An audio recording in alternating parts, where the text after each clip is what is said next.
Today's episode of Dominaria's Judgment is brought to you by StarCityGames.com, where there's always a lot going on, and one of those things is always the weekly sale.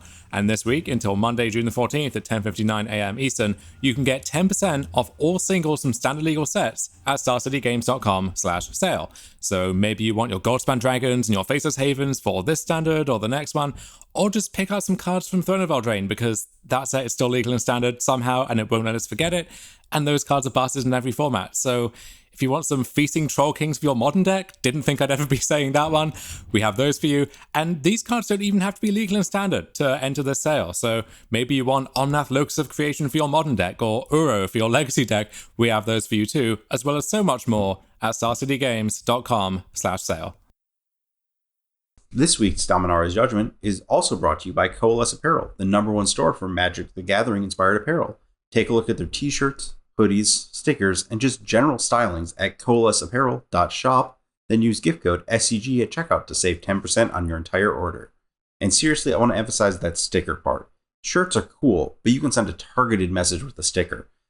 Slap it on your deck box if it matches your commander, or if you really want to get inventive, find a way to slap the 3x4 sticker on your 2.5x3.5 Magic card, maybe with a sleeve, maybe with a hard case. If you're inventive people, you'll find a way to make it work.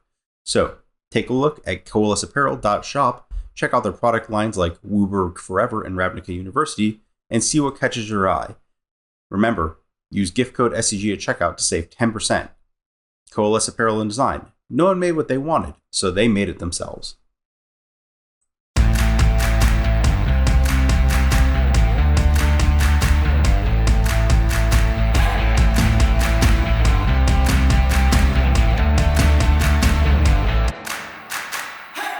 Hello, everyone, and welcome to episode 9 of Dominaria's Judgment, a weekly modern podcast brought to you by StarCityGames.com and hosted by me, Dom Harvey, along with Ari Lax. And this is an exciting time to be recording because we have week 1 results with Modern Horizons 2. We're about to see all of the weird and wacky nonsense that's been let loose on the modern format. And when it comes to what's been winning, what's been doing well, it turns out the answer this week is me. You'll have to see it.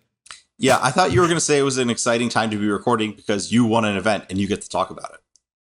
Oh, I was getting there just in a more, circuitous way, but definitely plan on getting to all of that for sure, because I did win the Sunday Modern Challenge on Magic Online with Hardened Scales, but there were lots of other decks that deserve our attention there. And also in the Saturday Challenge, we're starting to get the first prelim and league results and all the usual stuff trickling in here now. So we actually do have a decent batch of deck lists to talk about here.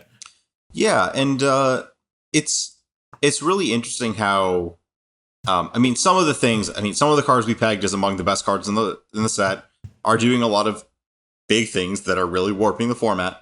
But the next tier of that down is a lot of existing decks that got big improvements, but just are kind of still doing their thing. Yeah, it's an interesting mix of decks which could not have existed before Modern Horizons 2, and then some decks which certainly did exist, but they're working in one or two of these new elements in there just to keep up with this rising tide that's going on in the format. So an interesting blend there to sink our teeth into. And going back and looking at some of the predictions that we and others made, some of those certainly came to pass, Urza Saga doing well. But in some respects, it feels like, with that one in particular, maybe we were almost kind of underrating it. We weren't exactly setting just how good it really is. I think it's possible that I did not properly state the gap between it and the next best card in the set, or we didn't properly assess that. But I think it's hard to do better than say, have it at number 1 on your list and be the only things that it's one of the few cards that can compete with free spells. That's a pretty high praise. Right. Yeah, I guess what threw me was in your article this week going over the 8 most broken cards in Modern Horizons, which is a different question in a relevant way. Urza Saga was, I thought, surprisingly low on that list, but I think I see what you were getting at there in terms of which cards have the most variation in their potential, I suppose. Yeah, I think I was wrong. I'm not going to lie. Okay. I did the same thing with Oko, where I wrote... So Impulse, it's really a great parallel. So Urza Saga was the first card previewed for this set. I immediately wrote about it and said, this card's insane. Oko, when it was previewed, I think all it took was like, it's the same thing in both spots. Like one person mentioned Expedition Map with Urza Saga, and I'm like, oh, that's stupid. Why would you do anything else? And then with Oko, someone was like, just like mentioned, like, just think about what it does. I'm like, oh, this is stupid. And I wrote an article about both of them saying that. And then I just put them both at like low on the list. And they should have been like, top 3 or whatever in brokenness in the set.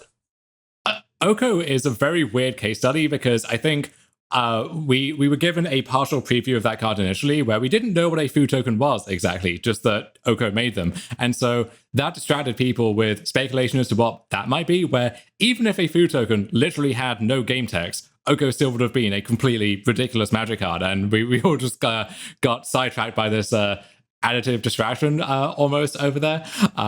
But yeah, and Oko was easy to overlook that one, given the context it found itself in, with Throne of Eldraine being up there with Modern Horizons 1 and 2 as one of the most broken sets of all time. And yeah, if there are any misses in our predictions or other people's predictions for this set, easier to forgive that, I think, when there's so much other cool stuff going on. Yeah, there's a lot of stuff going on in this set that is pretty strong and pretty powerful. Yeah, so let's get into where some of that stuff has shown up. And normally this is the opening segment where we'd go into all of the deck lists from the past weekend and then move into our main topic here. Today, that is our main topic because that is what everyone is wanting to digest. And it is worth noting at the outset here, this is maybe the one weekend where card availability issues are actually a concern with the rental services on Magic Online, where it was actually just quite difficult to get your hands on a playset of Urza Sagas, or in particular, the Legacy Showcase, because of Modo just failing to wake up in the morning for when it was scheduled. That had to be shifted to this week with Modern Horizons 2 now being legal. And, Blue Red Delver was now ridiculously by far the best deck instead of just the best deck. And it turns out finding a playset of Ragavans at 100 tickets each on short notice was not easy. And so, even with that constraint in mind, that deck performed off the charts. And likewise here, this is, when we talk about specifically Urza Saga, worth bearing in mind that not everyone who wanted to play with this card was able to access it. And also, some of the shells that will make best use of this card have not even been discovered or refined yet. So this is very early days. And that also extends to other things as well. So, one thing that is notably absent for the most part from these results is Grief, and in particular the Grief Ephemerate Manica Rebirth shenanigans that we spoke about. And I don't know how much of that is, we were a little bit too worried about this effect, and how much of it is, it was just hard to find griefs and people don't know how to use their griefs just yet. And so a lot of contextual stuff that's worth bearing in mind. Yeah, and I think that, it has not gotten easier to obtain Urza Sagas as the days go on. No, surely not. And by the time we're listening to this, a little too late to pre-order them at any reasonable price. I really bungled the arbitrage here of I didn't pre-order mine before I won the challenge with the card, just helping to do my own part to drive its price up even further. But I think you have already missed the mark on getting in before the rest of the crowd on that one. But there's still time, I suppose, before it fully peaks out. Yeah, maybe. I'm not sure on that, but maybe.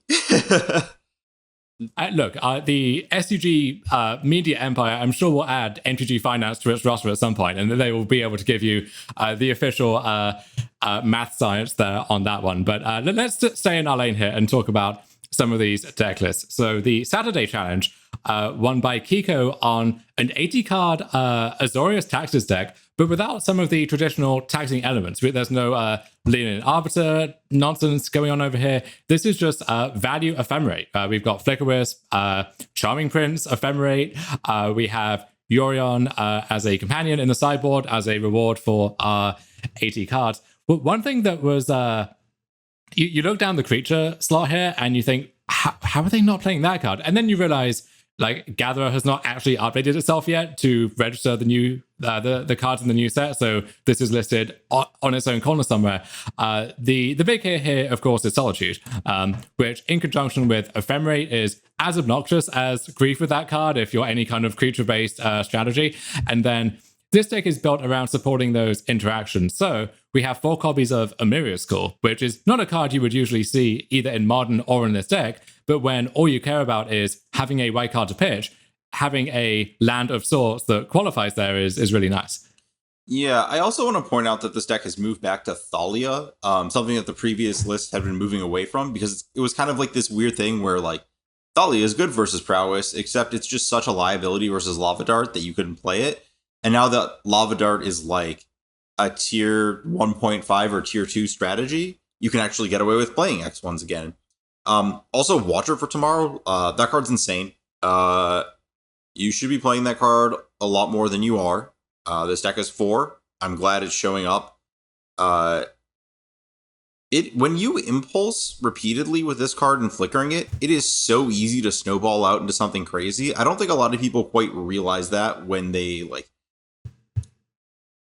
haven't played against it a lot, because the only decks that previously played it were like, here's some Bant cards and Soul Herder, which is not like a real strategy that had continued success in the format.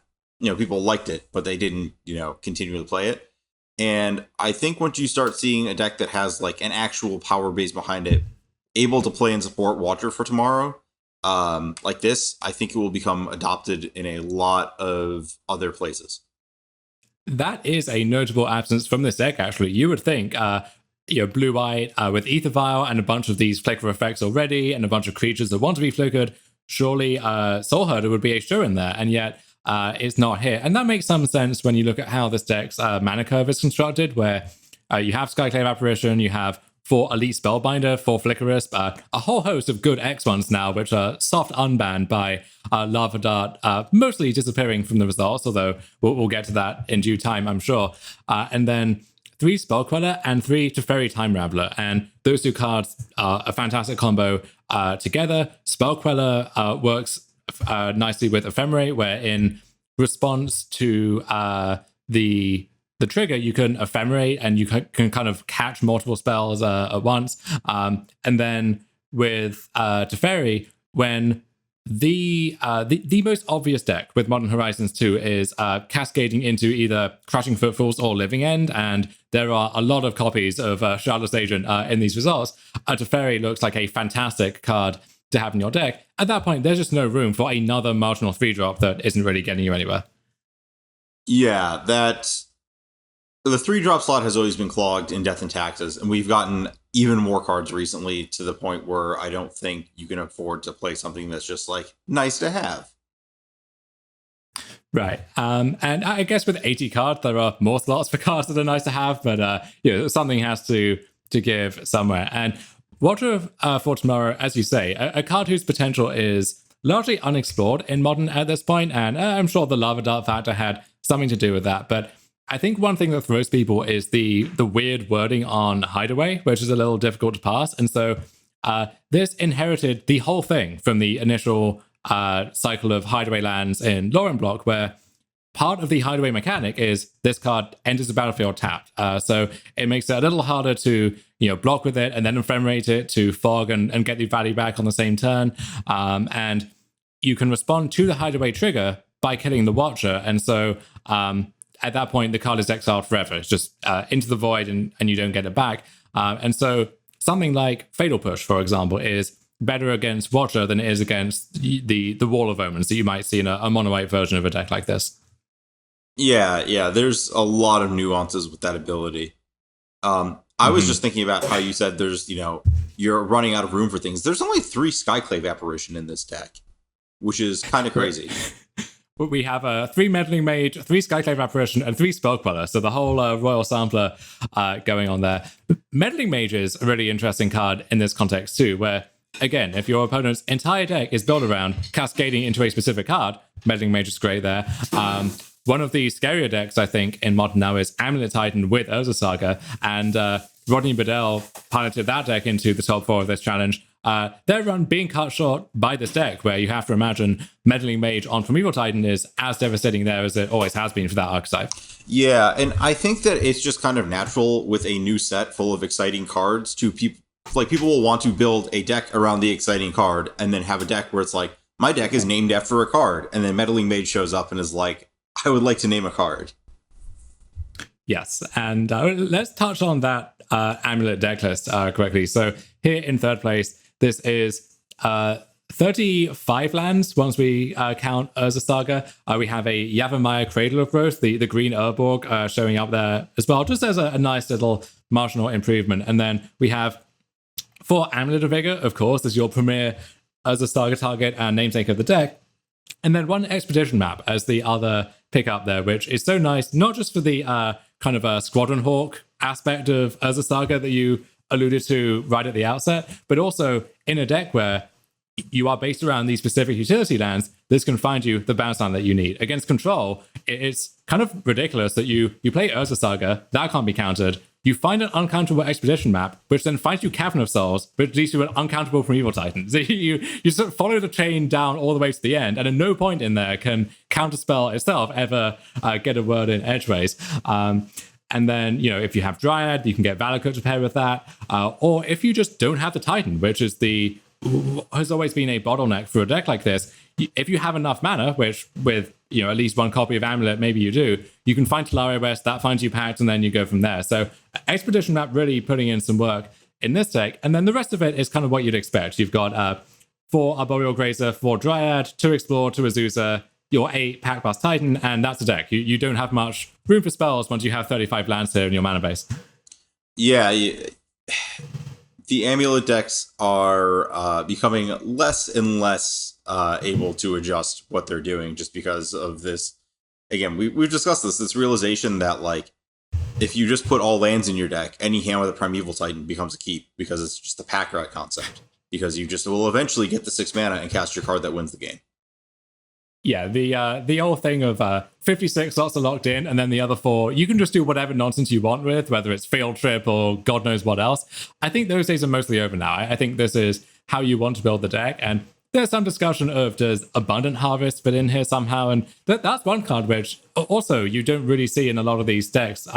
Some of which structurally cannot play it. Like if you're trying to cascade into something, then Harvest is going to be a miss. But I guess it's going to take a while for the right homes for that card to make themselves known as well. But here in Rodney's sideboard, you see something which makes Urza Saga even more powerful, and that's the ability to find these hate pieces or shut down certain linear decks. So here we have a Relic of Progenitus, we have a Pithing Needle, and in the past, maybe you would see a Tormod's Crypt that you could Talaria West for, or Trinket Mage for in some lists and so on, but otherwise you kind of had to draw that card for it to be effective. Whereas here, you can have 1 Pithing Needle in your sideboard, and if you get paired against, the Hammer deck or Yawgmoth, to take 2 examples from these top 8s, then you can have consistent-ish access to that effect, and if you don't need it right there and then, okay, you can find an Amulet and combo off on turn 3.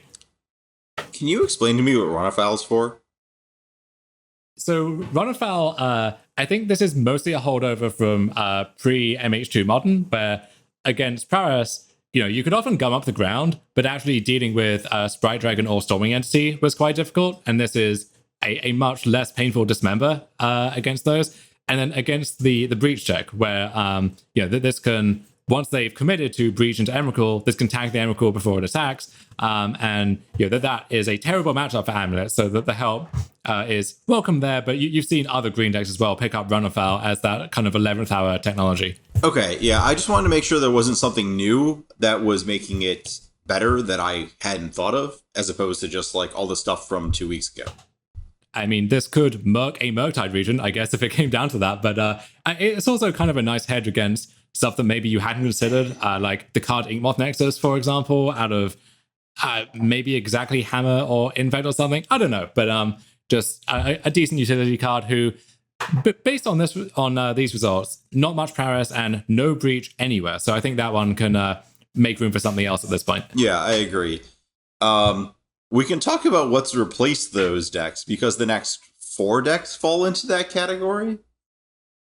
Yeah, so this is some variation on Charlotte's Agent, Violent Outburst, Cascade. We did mention before that you can, in theory, go up to the full 12 3-mana Cascade spells if you're willing to touch white for Ardently, and none of these decks, and I think none of the versions in the Sunday Challenge, opted to do that. So already a consensus forming that staying in Straight Teamer is the way to go.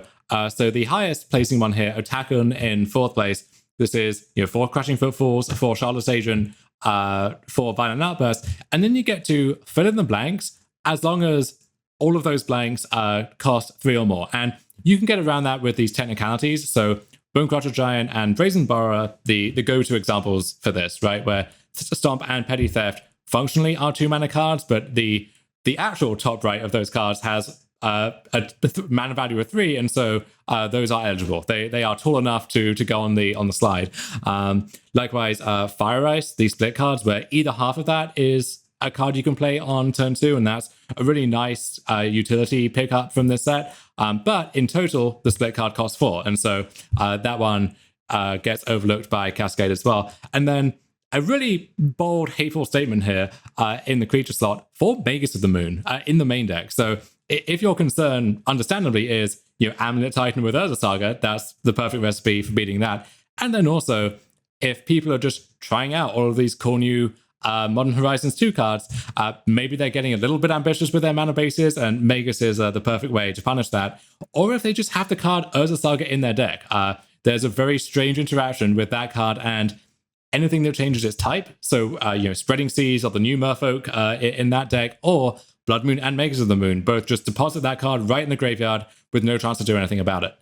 Yeah, it's also kind of, this is like, old school Jerry Thompson 2010 Thopter Depths technology, but Magus of the Moon's kind of a 1-card combo, and you're just kind of putting a 1-card combo in your other combo deck.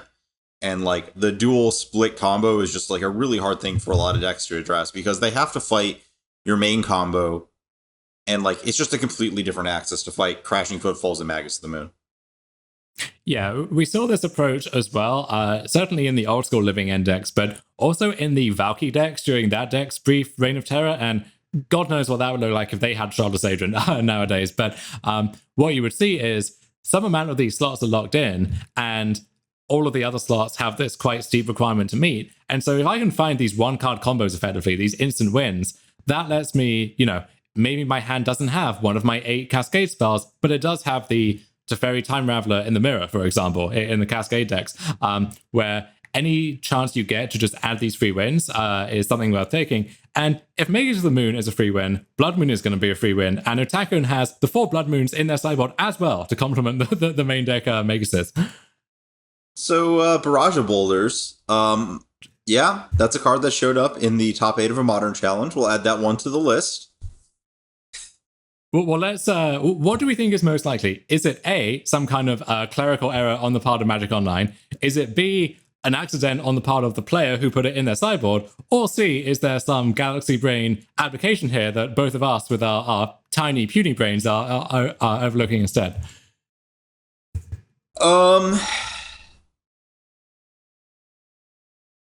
I'm trying to think of where you would want an Electrickery that you can't cascade into, but you already have Fire Ice. I don't know. If it shows up again, I'll think about it. But for now, I'm just like gonna move on. Here's the theory, okay? So it is an Electrickery, but it is also a Falter in your deck, which is making a pair of 4/4s most games on turn 3, right? And so if you expect that the ground is getting gummed up and you need a way to break through, then just a plain old-fashioned Falter does actually do that for you, I suppose. Yeah, and especially like in mirrors, right? I guess you can't really play like a Teferi or something, but this card would break through the 4/4s versus 4/4s math. There was a 4-color list in a prelim this week that did just have Ardently and Teferi, where you get more cascade effects and you have this edge in the mirrors. So that might be something to explore if the format keeps looking like this in the weeks to come. Yeah, I think that depends. Like the counter to that is like you probably lose out on Seasoned Pyromancer, and like you end up in these weird mirror battles where like Teferi isn't great because your opponent gets to play creatures. But as long as you keep your creature count up, maybe it's good enough. Not that easy to be a 4-color Blood Moon deck either, although people have certainly tried more ambitious things in the past. Worth touching on the cards that round out this Cascade deck as well, where Otakun has 2 copies of Bloodbraid Elf, which sometimes you cascade into another Cascade card, and that's the full Yahtzee there. Sometimes you hit Force Negation, and you're kicking yourself for putting this card in your deck. But for the most part, I think this is just kind of a nice like value card where the upside is very high, and I guess the floor is low-ish, but in between, if you are hitting any of the adventure cards or a seasoned pyromancer or even just like Fire Ice, that's actually a pretty good return on that investment. Can't hit Fire Ice. You can't hit Fire Ice, but yes, yeah, just explain to myself why you can't do that, but whatever, moving on. Hitting, Magus, Pyromancer, adventure creatures, that all of that seems like a fine deal to me. Yeah, that all makes sense to me. I don't love it, but I understand how it could end up in the deck as this kind of backup plan. As it depends on how people are attacking your Crashing Footfalls. If they're meddling maging it, or if they're like Chalice of the Voiding it, sure. If they're coming after you with like Archon of Emeria, then Bloodbraid Elf is really bad. Yeah, you do see other lists of this deck that lean more into the evoke creatures from MH2, where you can realistically support any of Subtlety, Endurance, Fury in this deck to some capacity. The only question is, which ones of those do you want? I think Subtlety seems to be the most common one at this point, looking down the list. And that makes sense, where you do have this heavy blue count already for Force Negation, and that there's a decent amount of overlap, and then also kind of filling in the gaps that each one leaves there with Subtlety. One other thing to touch on, though, is 3 copies of Gemstone Caverns in the mana base. And this is not a new tactic for these Cascade decks by any means, but this is where you most often see that card. And this is, I think, one of those underexplored gems of Modern, where maybe we will look back on our deathbeds and think, why weren't we just playing more Gemstone Caverns in more decks this whole time? Yeah, and they are aggressively playing them. I know that's been like a sideboard plan in the past, is you board them in on the draw or something like that, or have more in your sideboard to board it on the draw, but it's just, we just want this card. Yeah, and if cascading, making 10 power on turn 3 is good enough most of the time, making that, you want to have that earlier on the draw in general, and now you have that on turn 2. So that's very impressive. I think the question for this build of the deck with the Crashing Footfalls going ahead is, how often does that sequence of just make 8 or 10 power and back it up with these slightly clunky interactive cards, how often does that actually win the game? So if there are decks, whether it is Hardened Scales or some of these Feasting Trollking strategies, which I'm sure we'll enjoy talking about, if those decks are also just flooding the battlefield with impressive stats, then if your Rhinos are being outmuscled, then your deck doesn't really have much to commend it at that point. Yeah, it is a lot harder to outmuscle 10 power on turn 3 than I think your statement kind of implies. But yeah, you can be outmuscled on the draw. I don't think it's likely, and that's why I expect this deck to stay a feature of Modern for some time to come. I think you are starting to see some forms of counterplay to this already, so a lot more Chalice of the Void just popping up in random sideboards, even in decks where, typically that's been a card where you get paired against Prowess, for example, and maybe you're Eldrazi Tron, and this was the only good card in your deck already, but typically you brought that card in when you expect to put it on 1, and you expect that to be a game-winning play. Nowadays, you want to put that card on 0, and that means you can play it in your Prowess deck, right? If you want to. You can put that in just any deck where you think you need to shore up this matchup or the Cascade Living End matchup, and that's actually a kind of universally applicable card now. Yeah, and it's gotten even better with, like, just being an artifact for your Urza Saga. Oh, God. Yeah. Yeah, it almost sounds flippant at this point where, this card has Artifact in its type line, so it's better with Urza Saga. You can't actually find this with Urza Saga. It doesn't have the symbol 0 in its mana cost, but still just battle growth for your constructs is a nice little kicker as well. Yeah, I mean, 0 mana, add 2 power. That's a really good rate. It's Frogmite and also Chalice of the Void. Beautiful. So let's move on to the other Cascade deck here in 5th place. This is Blue Living End. So the same Charlotte's Agent Violent Outburst package here, and Violent Outburst with Footfalls, it can act as a combat trick sometimes, where if you pass the turn, your opponent has to at least respect the possibility of 10 power just appearing on the other side of the board in the middle of combat. But I think that's even more acute with this Living End deck, where you have this instant speed sweeper that also represents at least 10 power in most cases. And so that threat is always looming over the game whenever they pass with open mana. And if you hold back so as to not play into that, well, that gives them more breathing room to keep cycling creatures, to keep doing other things, working towards that ultimate goal. Yeah, the Living End deck also is a little better at abusing the instant speed aspect of Violent Outburst, where you just like are outbursting and then using Force Negation to back it up, because the result of you resolving your spell with Disruption backup is just so much more powerful. Yeah, it's for the most part you win the game as opposed to probably win the game, but if you had to sink all of these resources into it, then who knows? Maybe not. Yeah, I some of the interesting decisions like Waker of Waves in these decks have me thinking. Waker being the M21 7/7 whale that shrinks your opponent's creatures and doesn't have cycling, but you can 1 in a blue discard it to sleight of hand, and I guess it puts the other card in your graveyard, so it really can make 2 creatures. I'm wondering if people should just play more of that card. Yeah, I remember that Archfiend of Ifnir was always this controversial card in the old Living Index, where, for the most part, even though that was the best creature to control post Living End, just costing 2 mana to cycle was such a big deal that you would rather have the cheaper cyclers instead.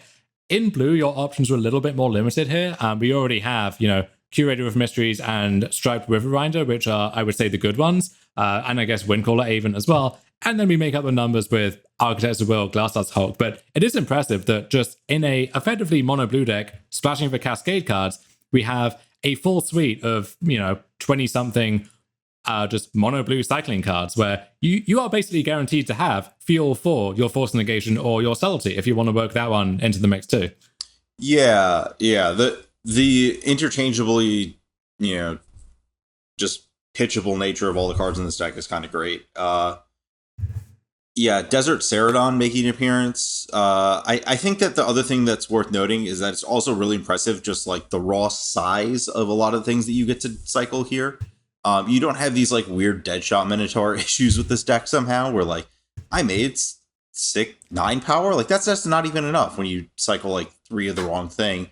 And this, it's like, well, the smallest thing is a 4/4 flying street rate that's free. Like it's tough to Living End and not one shot your opponent. No more monstrous Carabid going on a kamikaze mission into combat for no apparent gain. But yeah, Waker of Waves is kind of unbeatable for any creature deck, basically, staring across from that thing. So yeah, when you have this souped up cycling mode, which in theory can also, like, if you're spending 2 mana, but one of the cards that you see is a cycling creature and you win that for free, are you getting your money's worth there? I guess you are, right? It depends on what the other card is, but very possibly. Yeah. So yeah, I think this deck is maybe the most obvious deck, which now is turbocharged by the release of Modern Horizons 2. And I think some of the contextual stuff helps there as well, where this deck is not good at all against Heliod, but where's the Heliod decks, right? You now see 1 or 2 copies across both of these challenge top 32s. And to be fair, that is the same rate that it was getting at the very end of the Strixhaven modern format, which was part of why this deck was able to make a bit of a resurgence there. But yeah, this is one of the decks to beat. I think most people knew that coming in, and it still performed admirably well. Yeah, I guess moving along to the last deck of the top 8, which is outside of the Cascade Shell. This is just like the Pure Steel Paladin Sigarda's Aid deck. The only thing I want to talk about here, I mean, aside from it just adding Urza Saga, whatever, everyone does that, is how good do you think Esper Sentinel actually is?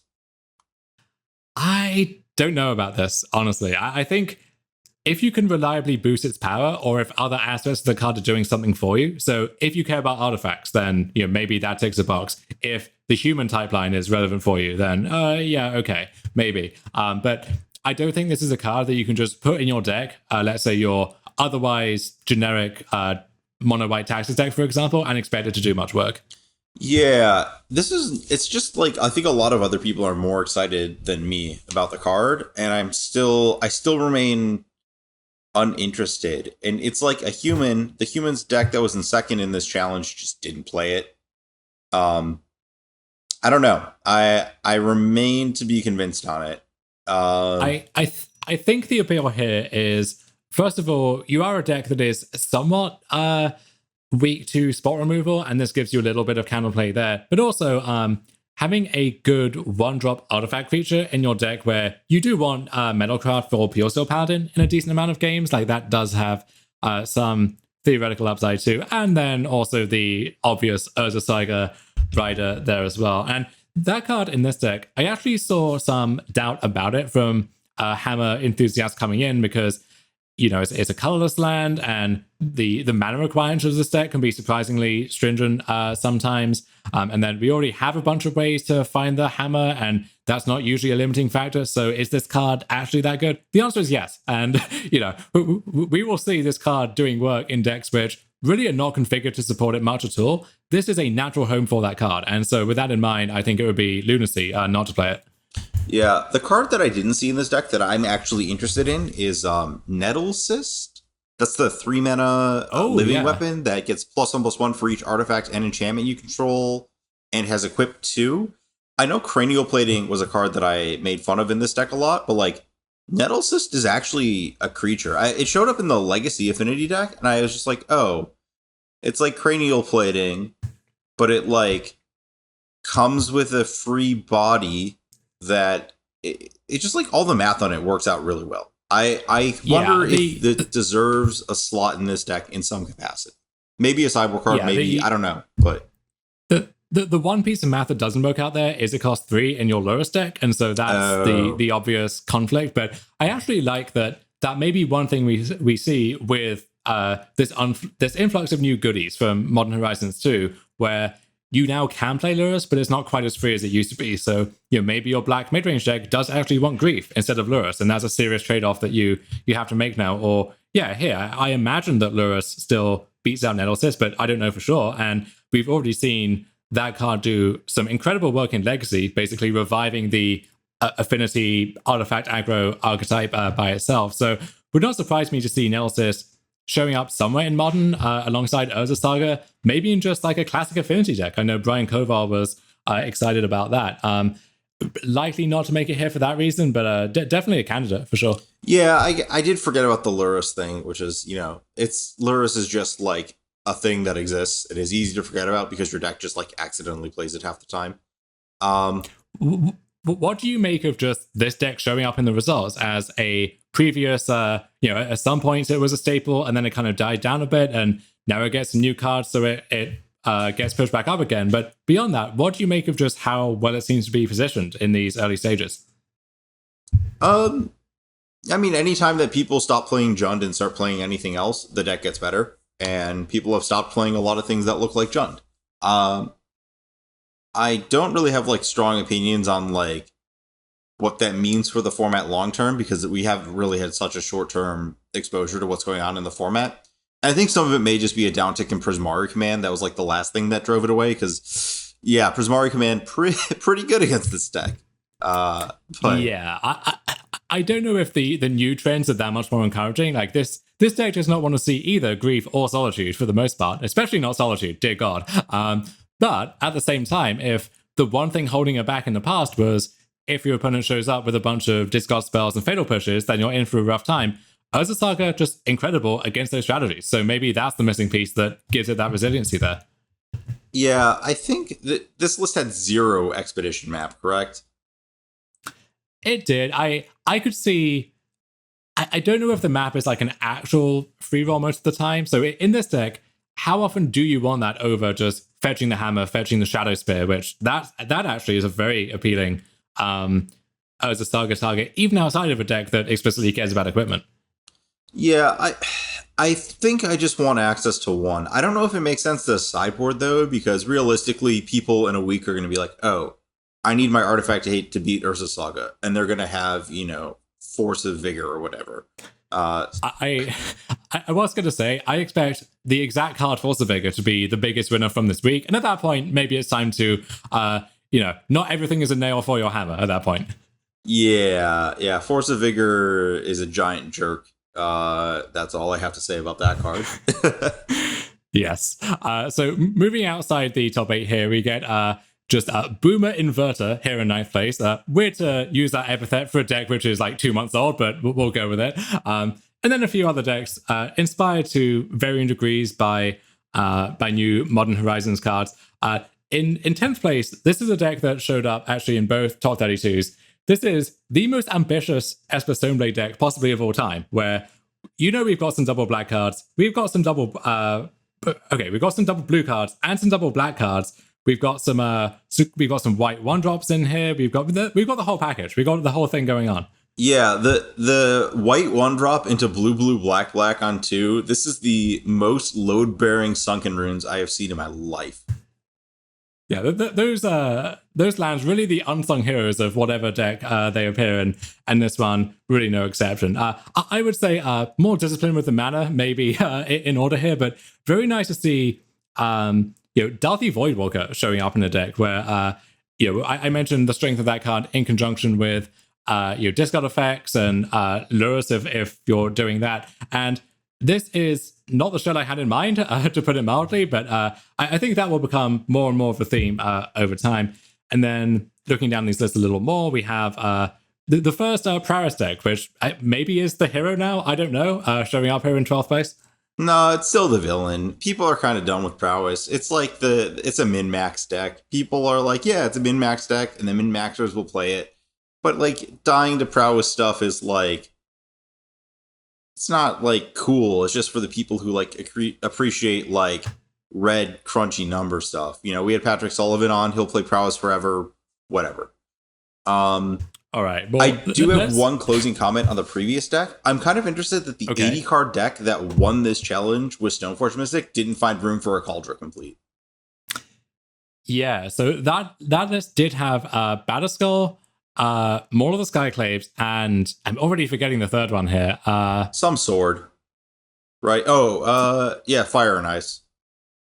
Fire and Ice. Okay. Yeah, you would think at that point, at least in the 95, 95, excuse me, at the very least, we would find room for a Cauldron. And I can testify, excuse me, having played against that card is some real nonsense. That may be underrated in terms of not how broken it is, but just how annoying it is. Like, how did anyone think this was a good idea? Where it actually creates these very fittingly feast and famine play patterns where either they untap with a Stoneforge Mystic and you are dead, the game is over, or the Stoneforge Mystic dies and they have the least castable equipment of all time in their hand, I guess, until they draw another Stoneforge Mystic to turn that one on. But if this card hits the battlefield, it is basically impossible to engage with that card in combat. You can't block it effectively.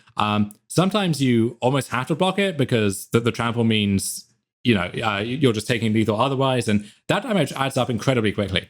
And so the most natural home that I've seen for it so far is in these Grief, Solitude, Ephemery decks where you have the discard to clear the way for it, and then also it's actually a surprisingly good thing to protect with your Ephemery or your Malakir Rebirth, where if it dies, then there's the card advantage, I suppose, of getting another equipment. But then the actual effect in practice is you get to untap the Stoneforge Mystic and you're good to go. Yeah, that's pretty interesting. I was thinking about it in context of like, if they ever find a way to defeat the token, you're just set up with Flicker Wisp or Yorion to just get another. Oh, God. Yeah. Yeah. Yeah, another notch on Flicker Wisp's belt there, for sure. Yeah, because that card does cost a literal million to re-equip. Yeah. Let's move on to some 5-color nonsense here now. So A Hammer in 15th place on Saturday. This is the first 5-color zoo deck powered by Territorial Kavu, Sign of Draco, and here, General Ferrus Rakirich.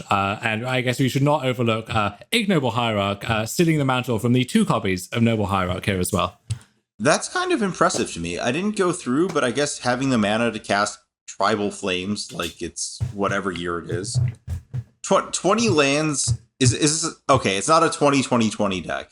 20 lands feels a little low to me in your deck with Omnath. I will say that. We have the one cheeky Omnath working its way in, which I guess with Sign of Draco, you do get 4 of those bonuses. So that's nice. And you don't actually get double triggers from the general. That's not how it works if you play a 4-color card, sadly. But yeah, maybe that Omnath could be cut for another land, another 3-mana card, just with a little bit more discipline. But let's give people some time to try things out in week 1, I suppose.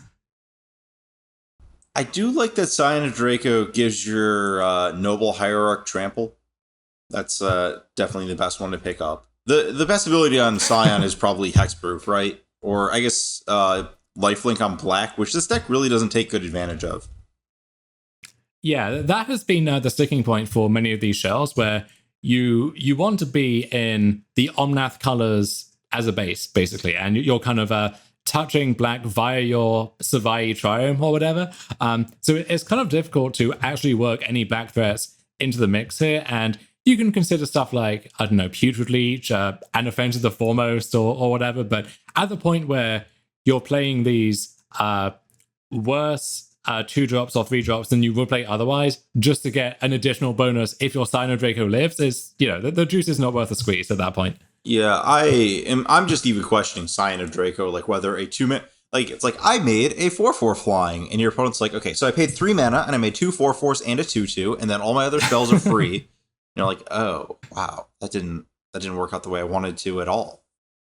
Yeah, if you could show a zoo player from 2010, Sino Draco, and would say, I don't know if this card should be in your deck 10 years from now, then God knows what they would think about the future of the game and power creep and so on and so forth. But we do actually see a cascade element to this deck as well. We have 4 Shardless Agent as 3-drops, and then the main 4-drop in this deck is Bloodbraid Elf. Or, I mean, I guess Sino Draco if you don't have the perfect fetch land domain start. Yeah, your Shardless Agents are 50-50 to hit a mana creature or a lightning bolt, so I'm not super into this setup. I don't love it. If Shardless Agent could hit my 12-drop, I would be more into it. But as it stands, maybe you get to high roll with Territorial Kavu, maybe some of the time.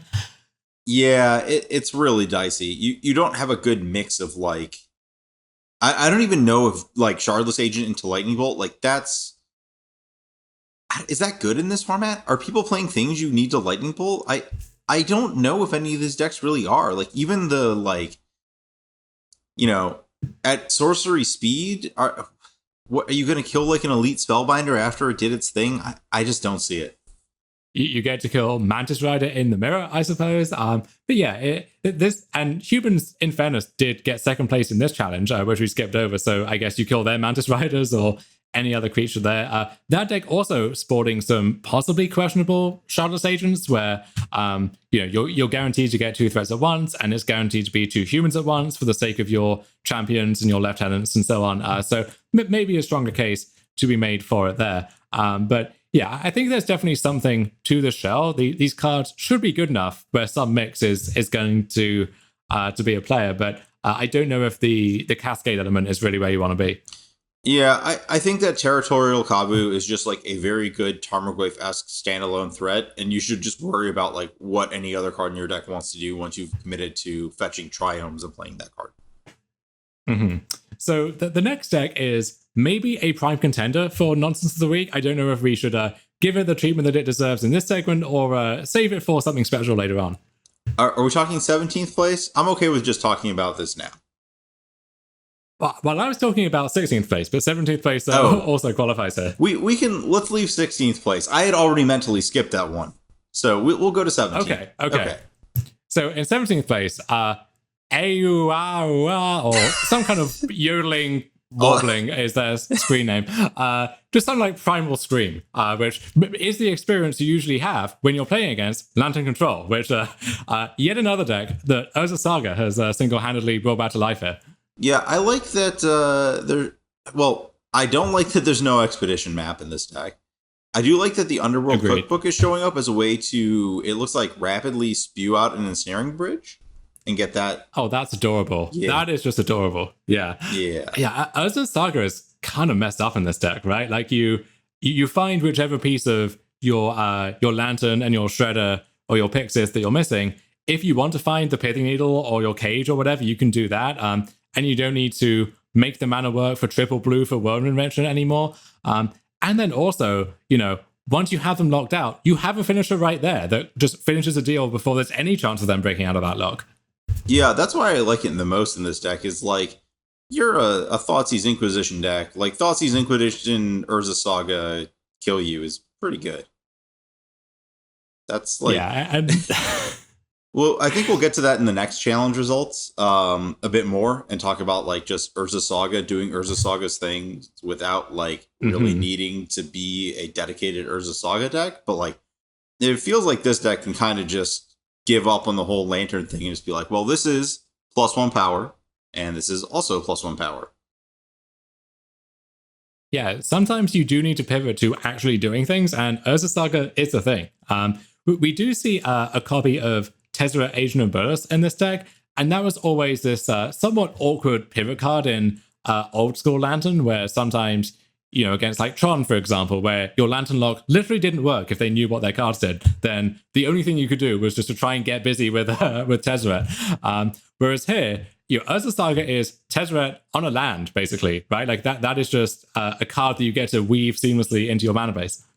Yeah, it really is, and I don't expect to see a lot of Tezzeret moving forward in the format as a result. Or maybe I do, I don't know. Maybe Urza Saga is going to get hated out by some enchantment removal, and you want the Tezzeret as a planeswalker that doesn't die to Force of Vigor. But in terms of raw power, it's not even close.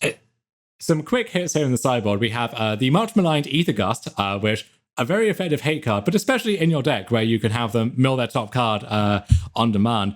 Also, we do see Dauthi Voidwalker making an appearance here too, where, again, with discard and milling effects, very easy to turn whatever their best card is against them.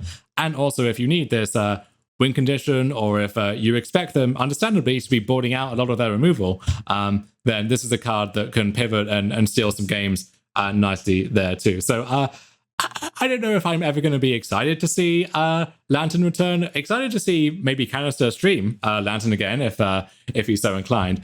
But this deck is back on the map and might be here to stay. Yeah. One note with Voidwalker is that one of the natural predators of this deck tends... Well, I don't know if it's the right... The Tron matchup is annoying, right? Like, you have to battle through their Chromatic Stars on the battlefield and then putting cards in their hand when drawing it. And Dauthi Voidwalker is, like, really good with mill against Tron.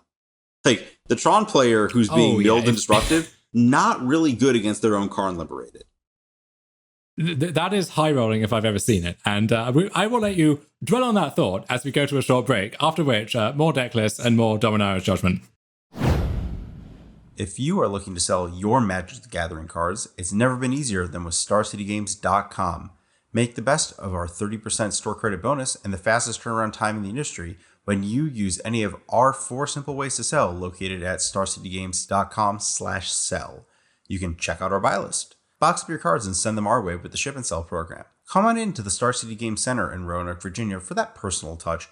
Or if you have everything, 500,000 cards, you want to store and you want to move some bulk, we'll come to you. And seriously, when we're talking about these large collections, Star City does mean they will come to you. The list of places goes from Ohio to New Jersey and elsewhere. Like, seriously, I've driven from Ohio to New Jersey. That is not a short drive. So head on over to StarCityGames.com/sell, that's SELL, for more details on all these great options, and maybe clear up a little space in your life for your next project, even if that happens to just be even more Magic cards or another Commander deck. All right, and we're back to, I guess, skim through the rest of these Saturday results, sorry, before we get to the main event on Sunday here. The literal main event. Yeah, I think I don't really want to save this Enchantress deck for nonsense, so we can quickly just kind of browse through and note that there's... the only thing I really care about in this deck is that I forgot about Greater Oromancy.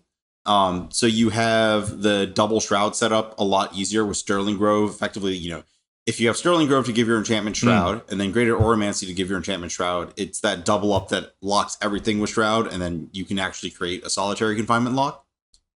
Yeah, and if this is going to be a Force of Vigor format moving forward, which is what it looks like, then those effects have a very high premium. One card that I had completely forgotten about was Unbridled Growth. Back up to Abundant Growth here as, copies 5 through 7 here of that effect, and just giving you another cantripping 1-drop for when you have your Enchantress and you want to go off, or when you don't have your Enchantress or you need to find a specific card, just having these cantrips you can cycle through gets you much closer to that. Yeah, also a way to stash a card draw for solitary confinement, I guess. Though I guess, Utopia Sprawl kind of does the same thing. Or not Utopia Sprawl, Abundant Growth, the other one. Yeah. Yeah, so 4 copies of confinement here, just threatening to lock certain opponents out of the game on turn 3. Hate to see it. But one application that came to mind as you were saying that was with Sterling Grove. Let's say you draw a Sterling Grove in the mid game. You really want to get that confinement or something else on the top of your deck, but maybe you don't have an Enchantress. Unbridled Growth is just a draw effect in the bank that instantly gets you that card. Oh, that makes sense. Cool. Yeah, so I was quite low on the idea of Enchantress as a concept before this weekend. You kind of talked me into it a little bit, but seeing this deck list, I think I might be a believer. I kind of like what this deck is trying to do in the format, and it feels like the new cards are actually good enough to tie that room together. Yeah, no, I agree with all that.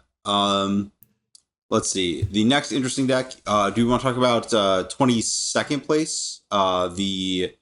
Yes. Yeah, go ahead. If you want to talk about some Death Shadow Dragon's Rage Channeler. Yeah, so this is, I don't know if it's the spiritual descendant of Shadow itself or some of these like maybe old school aggro Shadow decks or the Delver decks, but which don't even have Delver in them anymore. Either way, this is a Grixis Shell where the threats are 4 Shadow, 4 Scourge of the Skyclaves, 4 Sprite Dragon, 2 Croaxer, and 4 Dragon's Rage Channeler. And then we have a lot of the usual kind of cheap Grixis stuff. We've got Fatal Push, Lightning Bolt, Thoughtseize, and then Mishra's Bauble as, you know, a shoo-in in these decks in general, especially with Lurrus, and now with Channeler, you know, being this free spell, you get to Surveil, trigger your Sprite Dragon, it's an artifact for your Delirium stuff. So just a fantastic card here, even more so than normal. And then we also have Expressive Iteration, which a card that has been impressing in basically every format from Standard through Legacy at this point. People are only getting more and more excited about that card. And a deck like this, I think, is the perfect home for it if you're moving away from this Prowess setup.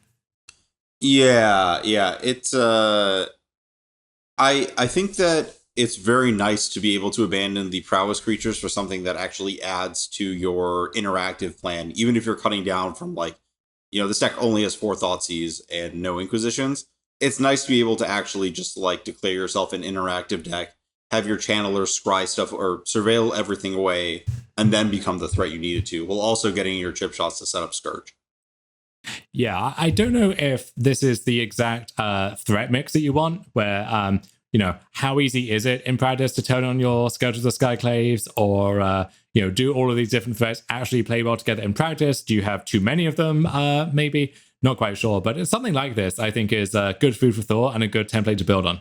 Yeah, I would save the channelers, the shadows, the scourges, and then the rest can probably be figured out. But all looks good to me. I mean, again, the main issue to me is really just, is Fatal Push a good card right now? I don't actually know if that's true. So you want to keep the Scourges and lean into those more? I think so. That's always been the most powerful part of the deck. And the only reason we saw that fall out of favor is because, you know, good luck versus Spike Feeder, right? Yeah.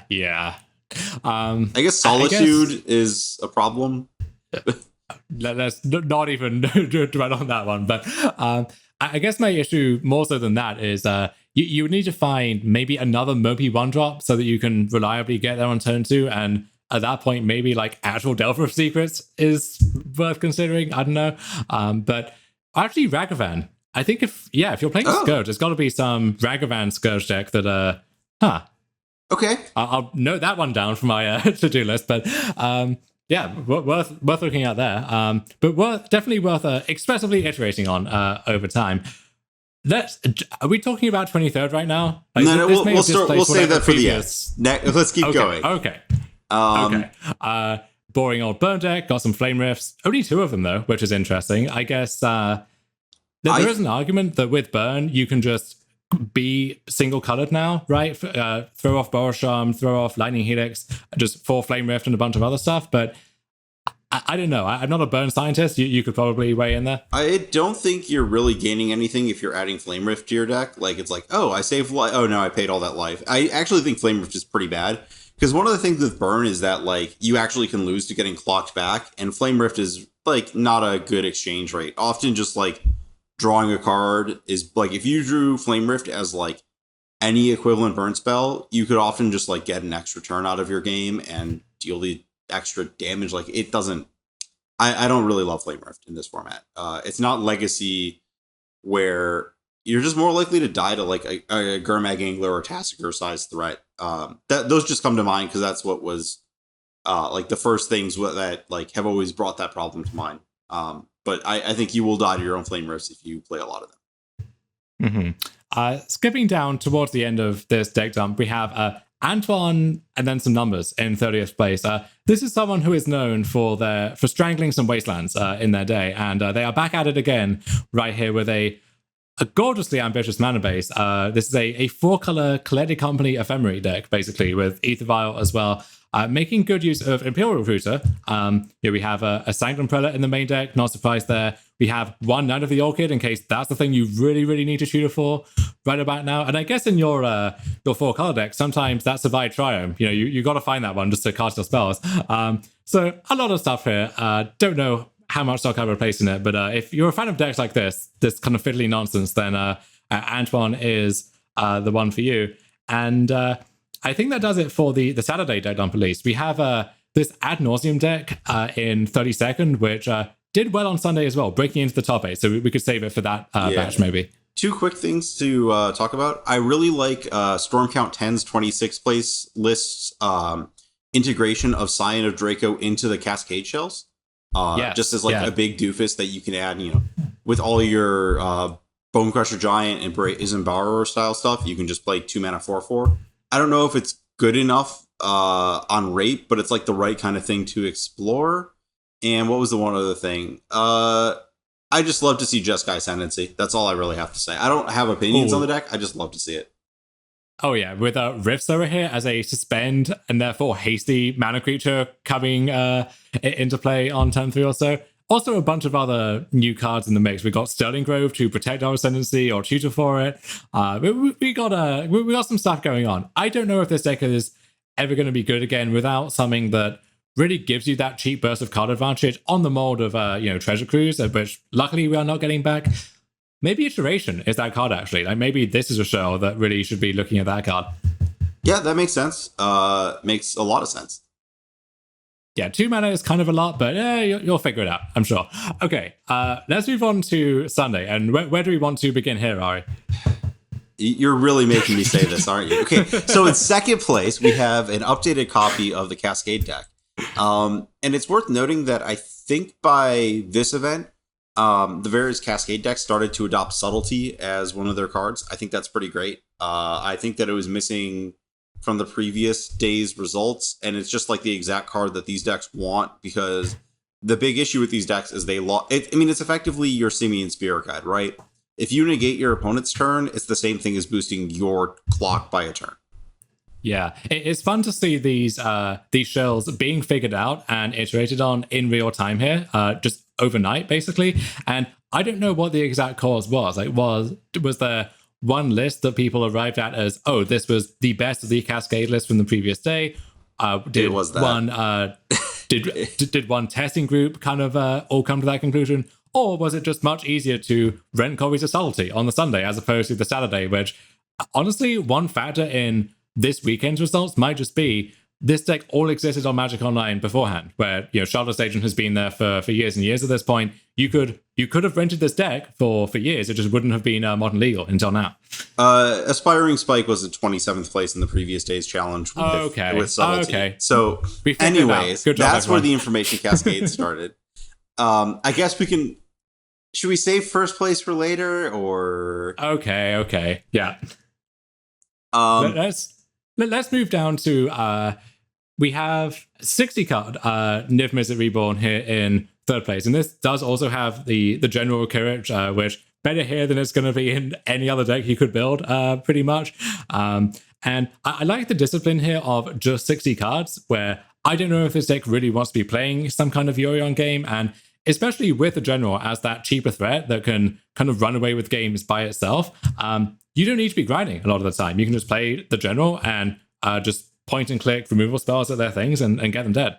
Yeah, the format seems to be moving away from a place where I would want to play this deck, to be honest. The big strength of it is Kaya's Guile and then every removal spell in existence. And I don't love either of those right now. So I don't have good things to say about the Niv deck. I don't know what it is. Maybe, again, it could go to Territorial Kavu, but I might put it down until people start getting back into the weeds of grinding. Yeah, so fourth place we have Black-Green, Yawgmoth in the hands of Claudio, and the expected updates to this deck in the form of Ignoble Hierarch as the mana creature. We have a copy of Grist. You're a great core target, evolution target, or just great to draw in your deck with a bunch of mana creatures and a bunch of undying creatures. Hard to get better than that one. And then we also have some copies of Endurance in the sideboard. Just this great flexible graveyard hate, which again, good core or evolution target. And I expected to see Grief making an appearance in this deck. I think ultimately maybe you just don't have enough black cards for that to actually be realistic. But with Endurance, you have more than enough green cards, and you get some of those same play patterns where sometimes you get to use it as this weird Lotus Petrol for your Court of Calling and get its effect at the same time. Or if you have a Yawgmoth in play, you're drawing a bunch of cards. You now have this free interactive piece, which also draws you another card, keeps the chain going. So yeah, we have a Yavimaya as well to go with the Urborg in the mana base. So yeah, just so some nice upgrades across the board. Nothing too revolutionary, but a good deck got better, basically. Yeah, regarding Grief, you only have 10 black cards, but I think one other thing that's easy to kind of gloss over is that one of your black cards is Yawgmoth, not really a card you ever want to pitch unless you have multiples. And I think that's something that people probably have to learn for this format that isn't so obvious with Force of Will and Legacy, just because there's so many like brainstorms and ponders to pitch your Force of Will that like whatever, you'll deal with it later. Your actual card count for the color is also like partially impacted by like you don't want to pitch some cards. So it's like your disposable card count is also kind of what matters. So yeah, Grief, when you have one of your deck is literally named after one of the few cards you could pitch to Grief, not a good idea. That makes a lot of sense.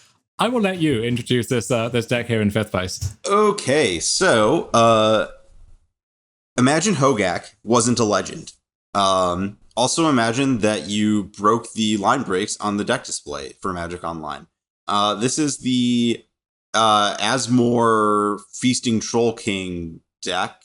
I think the notable interaction is the Underworld Cookbook plus Oval Chase Daredevil, which is, so Underworld Cookbook, tap, discard a card, make a food, which is an artifact. You discard Oval Chase Daredevil, which is, if it's in your graveyard, whenever an artifact enters the battlefield under your control, return it to your hand. So you just get to keep making food. And I guess I didn't quite register during preview season that Asmore's food ability doesn't cost mana. So like the real strength of this deck feels like the fact that you have a 1 mana creature that is a Visara also, which is kind of crazy. Yeah, this card is terrifying if you're playing any kind of creature-based strategy. And the damage goes so high that like Primeval Titan just dies to this thing trivially. Really, any creature that's in the bounds of what you can play in this format just gets shot down by Asmorano Monica Dastina Koldica, I think is the official title. And so one issue that decks like this can have, and I actually would rope Hardened Scales into that similar space, is sometimes all you're doing is, okay, you just make a bunch of big things, but you're not really interacting with your opponent. And so Asmore gives you this way to effectively become a prison deck almost, where you're kind of locking out any creature from ever being relevant in the game anymore. And then that gives you the time to finish the job, with Asmore itself, which sometimes as a 3/3 is good enough, or sometimes you cast your Daredevil and just get busy if you haven't found a Troll King yet. So I think both the Cookbook and Asmore individually and independently add this incredible texture to the deck, and then of course they work so incredibly well with each other too. Yeah, I really like how you only need one Daredevil for multiple cookbooks. That was like one of the things with Asmore that I was trying to solve was, do you actually want to draw a cookbook? And the answer is yes. This deck also has like some other really interesting overlaps. Like, for example, it is playing Emery largely as a Stitcher supplier, but it also just like can Mishra's Bauble off of it. That was one. Metallic Rebuke showing up is kind of great. But yeah, it's also just an Urza Saga deck, because why not? We got a Trail of Crumbs in case we really need to grind people out. Yeah, Emery is it's almost like a puzzle of, if you have Troll King in your hand, but you don't have a way to discard it, well, sometimes you get to Emery and then mill over a cookbook and then replay the cookbook and then discard the Troll King and do the thing. So it returns both of your cheap engine artifacts, and Witch's Oven, part of that mix as well, where we do have the cat oven combo here with Cauldron Familiar, but also sometimes you just wanted to save that Troll King from a path to exile, right? And this is the best way. to do that. And yeah, sometimes you draw an extra card each turn with your bauble and so on. I do love the metallic rebukes. Again, if a deck like this can find a way to weave in this cheap universal interactive piece, then that's great. And I imagine a lot of this player's opponents across the day did not see rebuke coming at all. And someone, so in the Reddit thread discussing these results, someone said that they were a friend of this player who made top 8 with this deck, and they have since both cut the blue cards from the deck. So maybe they actually did not put as much weight as you would think just at a glance. But yeah, there is definitely something here. This shell is much more powerful than it looks. It looks like kind of a gimmick, but this is the real deal. And I guess no surprise that yet another Throne of Eldraine card turns out to be completely ridiculous. Yeah, it's really just more shocking to me that it was like just one and not every other one. I'm looking at Jacob. I love the flavor victory of Feasting Troll King just lurking under his bridge, having a good old laugh at the long con that he has perpetrated on the modern format here. It's a free 7/6. Like, how was that ever considered okay? I mean, you're still not spending mana to cast a spell, but you could if you wanted to. Yeah, there is no Castle Garenbring to go with it in these decks, unfortunately. It looks like Jacob Nagro has posted on his Twitter a few alternate builds of this that are just like green-black with Gilded Goose. So that might be worth checking out. Yeah, Jacob, a great follow. If you're interested in interesting builds of off-the-wall decks, and Doomwake has been streaming a lot of this shell in various forms, and keeps iterating on it, and seems to have reached a place where he is happy. I think with this Golgari base, I think now having Golgari Thug as an interesting card, which you can pitch that to a cookbook as this kind of impulse to get towards your Troll Kings and your Daredevils and so on, and then later on it's a card you can sacrifice to your oven to get back your Asmor or whatever else. So really just every piece working together there. That's pretty cool. I forgot about the actual text on Golgari Thug and how it interacts specifically with Asmor being a really critical part of your deck. Yeah, I think some of those lists also had a lot left draw, which gets pretty big pretty fast in general, and then especially with Daredevil, where every artifact now is just putting a counter on there for free. Kind of hard to cast sometimes in your Urza Saga deck, and that is the draw here, not lot left draw, but really should not overlook Saga here, which not just the our deck is based around 1-mana artifacts, so why don't we find those again? But also just when people start preparing for this deck, they will bring their Laydown in the Voids, right? They will bring their God knows what else, their artifact hate or so on. The best thing you can do against that is to just make some constructs and bash their brains in. And now you don't even have to bring in some narrow sideboard card to do that. You don't even have to kind of zig this way or zag that way. This card is just in your deck, and it's already the best card in your deck. And now it's the best card at getting you out of this situation as well. It's ridiculous. Yeah, and I think we can talk even more about how ridiculous Urza Saga is by bringing up the next deck, which is just Azorius Urza Saga. So yeah, this is almost like a proof of concept of how minimalist can your Urza Saga deck be and still be a very good Urza Saga deck. So this is some of the classic control quick hits. Opt, Path to Exile, Cryptic Command, Supreme Verdict, 2 different Teferis, a Snapcaster Mage. But we also have now, I guess, Prismatic Ending and Counterspell from the new set, so patching up some holes there. But the new twist, the new element is this Urza Saga package where we have 2 copies of Expedition Map, and that is something we might see more often, is with Urza Saga proving its worth, just finding the first one becomes more appealing as well.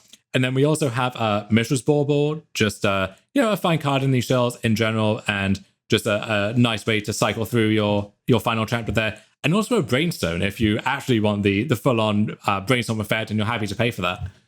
Yeah, I don't really get that one, but it's so low cost and just like an artifact for your sagas to clock people. I know that you were kind of impressed with Teferi Hero Dominaria untapping Urza Saga. I mean, it's impressive when it happens. I don't know if you need that to happen at the point when it is, but something to keep in mind for sure. I when I was playing against Sebastian, I was living in mortal fear of Terminus because that seemed like a card that between Mishra's Bauble and Brainstone, and I didn't know how many copies of each were in the deck, that seemed like a card that it was very plausible that they could have. So I don't know if Terminus is where you want to be in general, though, hey, if Feasting Troll King is all the rage and, Hangabout Walker and so on, then maybe. But definitely something to keep in mind if you want to move in that direction too. Yeah, also, Field of Ruin showing up in this deck, probably a card that people should be playing more of, because it kills Urza Saga, and is one of the few, sort of slot-efficient ways to do that. Yeah, I do love how, Urza's Tower, Urza's Mine, Urza's Power Plant, now collectively in second place for most relevant Urza's lands in Modern at this point. Yes, that is a good point. Though they do show up in this top 8 without Urza's Saga, which is, I guess, kind of weird. We'll skip over to 8th place real fast and just talk about Eldrazi Tron, and probably just the fact that Chalice of the Void is good again. This is a no new friends deck list, so I don't have a lot to say beyond that. I'm just going to say that a Tron deck of some variety, you can map for your Urza Saga, which in turn can get your map to find your third Tron piece or whatever, so it's going to show up there too. Don't you worry. And hey, if you have Chromatic Stars, Chromatic Spheres, then those constructs are getting pretty big, and maybe now you don't even need to assemble Tron anymore in a lot of games. You can just keep hands that have turn 1 Urza Saga. I don't know. Yeah, it's terrifying. 0 copies is weird. But let's jump back to the 7th place deck, which is kind of everything I expected of Profane Tutor, which is just ad nauseum, and you just, I think almost more than ad nauseum, Profane Tutor really helps in setting up the Spoils of the Vault, Thassa's Oracle, Angel's Grace quick kill. Yeah, one thing I do actually want to note about this deck is 2 copies of ad nauseum. So you might see that and think, all right, well, we now are, I guess, leaning harder on the that Thassa's Oracle manual kill. But one thing that happens when you decrease the number of copies of that card in your deck is that now just casting ad nauseum with no other help actually is a lot more appealing. And Profane Tutor works beautifully there, because you're still going to have that card even more often because you have Profane Tutor, but it costs 0 when you're flipping it with ad nauseum. And so if you look at the mana value spread of this deck, you have the 2 ad nauseum at 5, you have the 4 unlife at 3, and then everything else is 2 or lower. And so your just value ad nauseum is often just a 5 mana, draw 8 cards, and you can figure out something to do in there, I'm sure. Yeah, there's a full 30 0 or null cost cards in this deck, which is kind of great. Yeah, so it's weird that the way that we made ad nauseum more consistent was to cut the ad nauseum copies in half, but maybe that's actually, the thing that does it. That was always the issue with the deck, right? Was that it was so dependent on ad nauseum, and when that was the only way it could function, that was really bad. And now we're just starting to have alternate paths that give it a little more resiliency to discard and things like that. Though there, can I say it? There's a lot of artifacts in this deck. You know what might be good in here? Look, before anyone gets too excited, you cannot fetch Lotus Spoon with that card. If you could, we all would have done it by now. But in Legacy, there is going to be a broken Urza Saga LED deck, don't you worry. And the Vintage Challenge this weekend, won by Urza Saga in a format where you can fetch Black Lotus, among other things. So just, for the record there. But yeah, I don't know if this version is actually better than just having 4 ad nauseum and trimming some of the fat elsewhere, and having even more consistency. But I thought I would highlight that aspect of the deck, which has always kind of delighted me. Yeah, so is it time to loop back to the top? Anything more from this batch we want to get to here? Not from the top 8. If you want to put yourself below the rest of the list, we can get there. But yeah, I don't know actually if there is much more exciting from the rest. We covered a lot of it for the first time in Saturday's deck list, and some of those are showing up again. So I think the same Hammer Time player in 10th place here, so good weekend for them. Amulet Titan in 9th place, and again in top 16 or 17th, excuse me. Sucks to be them, but again proving its worth. Other than that, though, yeah, I think the rest of this top 32, I guess we have some nonsense in 29th here that we could get to now, or we could save for later. Oh, I thought the nonsense was Waffo showing up in 18th place with no new cards, Esper. Probably choosing to draw against all of his opponents, yeah. Yeah, just, continuing on as if it was 2005 and, nothing has changed. Yeah, I guess we could actually tackle these upheaval decks, if we want to call them that, as a package deal for our nonsense the week later. There were 2 upheaval decks. Let's not save them for nonsense of the week, because there were 2 of them. There was an upheaval deck in this event. There was an upheaval deck in the previous event, and they were completely different. Yeah, it's 200% more upheavals than I expected, if that math works out. This is about what I expected from the card, is like just a little bit here and there is this like really nice finishing touch that's also like sort of a sweeper. So the one in the Sunday challenge is Cherry X-Man, who is someone who regularly plays these artifact nonsense decks. This is specifically Surge Node. So it's the traditional Surge Node cornucopia overflowing chalice setup where you're putting charge counters on your free artifacts that make more mana when they have charge counters. You have blue mana, so you're playing Urza. This is really just like not a lot of cards that you wouldn't expect. It's like Urza makes mana, and these cards make mana, and then I can use the mana on Urza, and then if I draw an upheaval, then I'll win the game. But it's an Urza Saga deck now, which is great and everything. But there's also some thought monitors with all these free and cheap artifacts, which is kind of really awesome. Yeah, I've always thought that the card Thoughtcast was always a bit underwhelming in these larger formats because you can only really play it when you already have a lot of the setup pieces involved, unless it's just going to be an actual divination, which no one gets too excited about.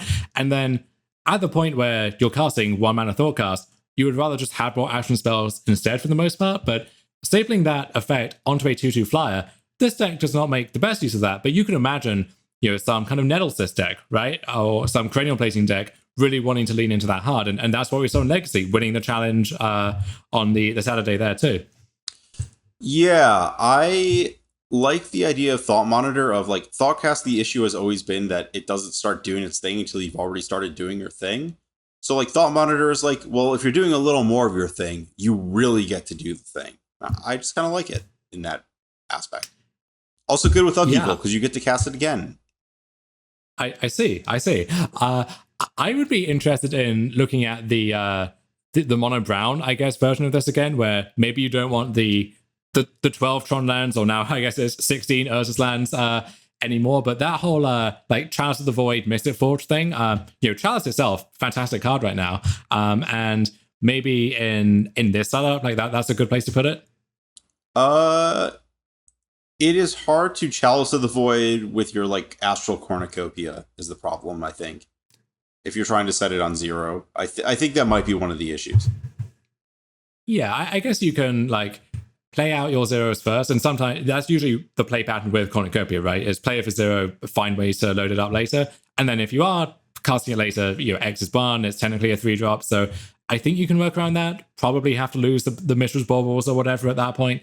But either way, Urza Saga fetching Third Node is a phrase that I really hope to get to utter at some point in a tournament. I like how Urza Saga can fetch Everflowing Chalice because it's a multi-kicker 0 and not like, some X spell. Oh, so it fetches both halves of your central combo is what you're saying here. Yeah.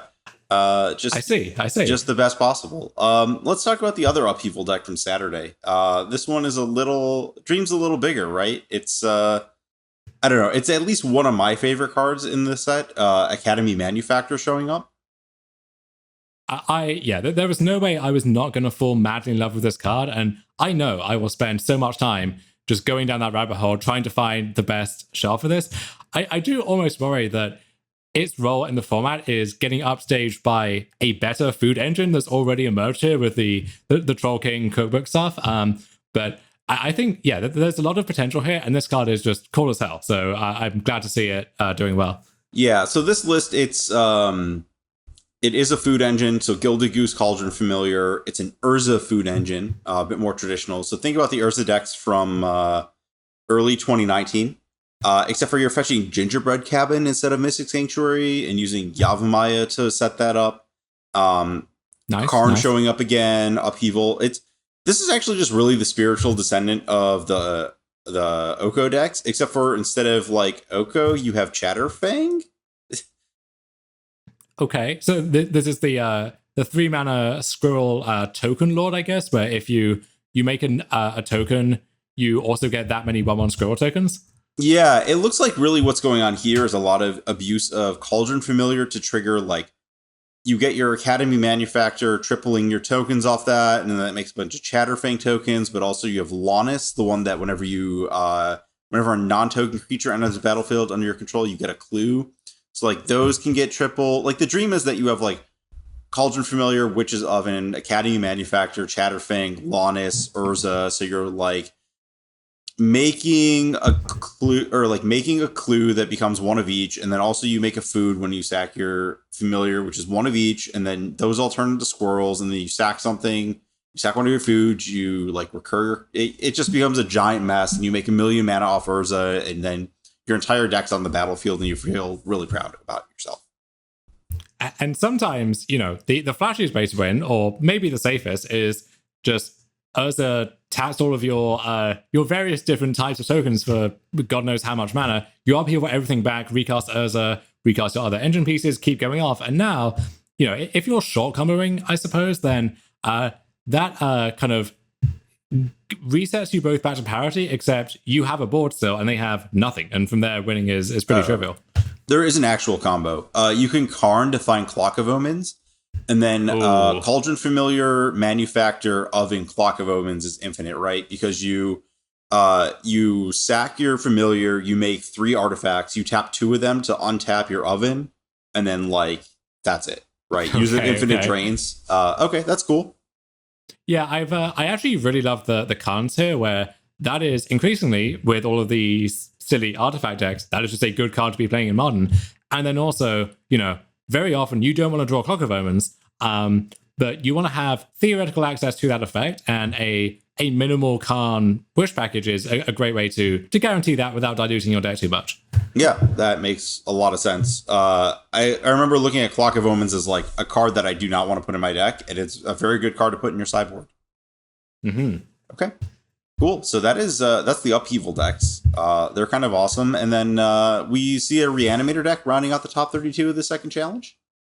Yeah, just sneaking in here at 32nd. And this is it's kind of like a Modern Horizons 2 block constructed deck, right? Where I don't know if this seems wrong aesthetically to you, but the fact that that they went out of their way to push Reanimator in Modern because it didn't exist already, that's fair enough. But it does feel odd that it's not like, oh, we have some great creatures, but we don't have the reanimation spell, or vice versa. It's, the best reanimation and the best enabler and the best creatures are just all in this set. So it all comes as a package deal.